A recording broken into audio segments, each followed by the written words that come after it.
Now, on a different matter, Mr. President, far too many Americans know the toll that prescription opioid and heroin epidemic is taking on our families, our communities, and each of our states. Anti-drug groups certainly know the toll this crisis is taking, and nearly 200 groups dealing with the crisis in their communities call for action in a letter to Congress just this week. They wrote to endorse the conference report for the Comprehensive Addiction and Recovery Act. Let me share what they wrote. We commend the conferees for the final bill and are calling on Congress for quick action to send this to the President's desk for signature. This report is truly a comprehensive response to the opioid epidemic, which includes critical policy changes and new resources. The report also acknowledges that the 6 pillars of a comprehensive response are each of equal import and interdependent as a whole, including prevention, treatment, recovery support, criminal justice reform, overdose reversal, and law enforcement. Only through a comprehensive response can we reverse current trends and provide individuals and families impacted by addiction with the services they need. As you know, 129 Americans die each day as a result of drug overdose, and this epidemic affects the public health and safety in every community across the country.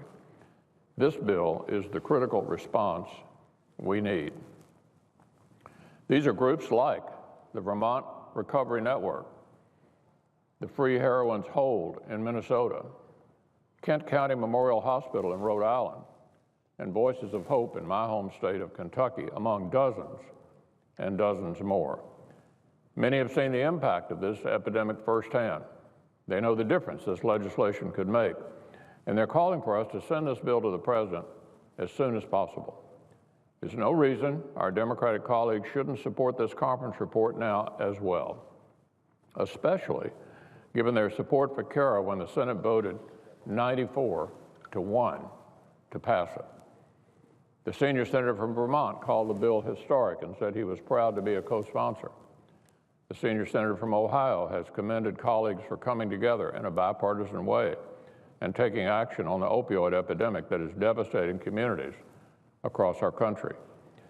And just last week, the senior senator from Washington penned an op-ed praising the progress on addressing the epidemic.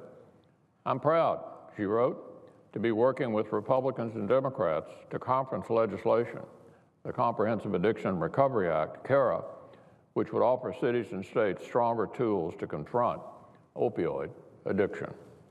It's understandable why she'd be proud. The Trilogy Recovery Community, an organization in Washington state that has joined the chorus of those calling for passage of the CARA conference report, would certainly agree.